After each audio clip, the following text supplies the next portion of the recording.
સુરતથી કે જ્યાં 1814 કરોડના જીએસટી કૌભાંડનો કેસ સામે આવી રહ્યો છે, જ્યાં ફરાર આરોપી મોહમ્મદ સુલતાન કાપડિયાની ઇકોસેલે ધરપકડ કરી લીધી છે।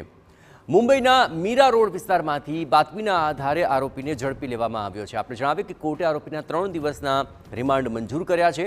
આરોપીએ 145 જેટલી બોગસ પેઢીઓ ઊભી કરી હોવાની વિગતો મળી છે। બોગસ પેઢીઓના નામે ભાડા કરાર અને ખોટા દસ્તાવેજો ઊભા કર્યા હતા। સિમેન્ટ, લોખંડ, કેમિકલ્સ, પ્લાસ્ટિક અને સ્ક્રેપના ખોટા બિલ બનાવ્યા હતા। આ ખોટા વ્યવહારો દર્શાવીને તેણે કરોડો રૂપિયાના જીએસટીની ચોરી કરી હતી। સુરતમાં પણ 8 બોગસ પેઢીઓ બનાવાઈ હોવાનો ખુલાસો થયો છે। અત્રે ઉલ્લેખનીય છે કે સેન્ટ્રલ જીએસટીની ટીમે વર્ષ 2024માં 1814 કરોડના જીએસટી કૌભાંડનો પર્દાફાશ કર્યો હતો।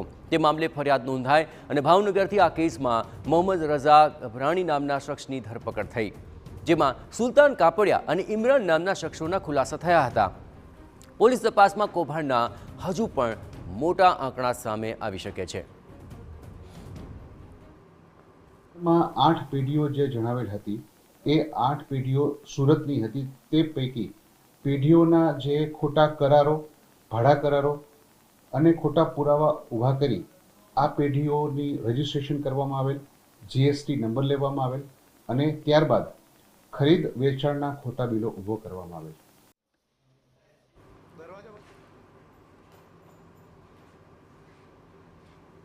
આ સમગ્ર મામલે વધુ વિગતે વાત કરવા જોડાઈ રહ્યા છે TV9 સંવાદદાતા બલદેવ। બલદેવ, આ સમગ્ર મામલે 3 દિવસના રિમાન્ડ તો આરોપીને મળી ચૂક્યા છે, હજુ શું પણ મોટા ખુલાસા થઈ શકે?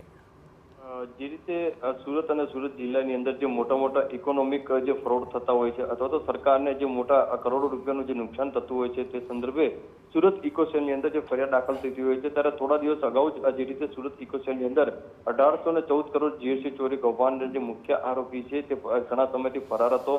મોહમ્મદ સુલતાન નામનો જે કાપડિયા નામનો જે વ્યક્તિ છે તે અલગ અલગ 145 જે પેઢીઓ બોગસ ઊભી કરવામાં આવી હતી, જેની અંદર સિમેન્ટ, લોખંડ, કેમિકલ, પ્લાસ્ટિક અલગ અલગ જે વેપારીઓને જે રીતે બિલિંગ જોતું હોય તે રીતે પોતાના જે બિલ બનાવી અને આપવામાં આવતા હતા અને તેના આધારે જે કમિશન પેટે જે રૂપિયાની જે કમાણી કરતા હતા અને ખાસ કરીને સરકારને જે કરોડો રૂપિયાનું નુકસાન જે પહોંચાડતા હોવાની જે માહિતી સામે આવતા જીએસટી વિભાગે આખી જે તપાસ હાથ ધરી હતી અને આખરે આ બાબતે જે સુરત ઇકોસેલની અંદર જે ગુનો નોંધવામાં આવ્યો હતો અને જેની આધારે હાલમાં તો જે મુંબઈ ખાતેથી જે ફરાર મોહમ્મદ જે કાપડિયા નામનો જે વ્યક્તિ છે તેની ધરપકડ કરી લીધી છે અને આ બાબતે અલગ અલગ જે તેના ખાતા તપાસ કરવામાં આવી રહી છે, તેને કઈ બેંક એકાઉન્ટની અંદર જે ટ્રાન્ઝેક્શન કરવામાં આવ્યા છે, કોને તેની સાથે બીજા કેટલાક લોકો સંકળાયેલા છે, આખું આ જે બિલિંગ જે આખું જે ડોક્યુમેન્ટ કોના હતા, કઈ રીતે ડોક્યુમેન્ટના આધારે બોગસ પેઢી ઊભી કરવામાં આવતી હતી, આ તમામ જે પાસાઓના આધારે હાલમાં તો ઇકોસેલ દ્વારા જે તપાસ હાથ ધરી છે ત્યારે આવનારા સમયની અંદર।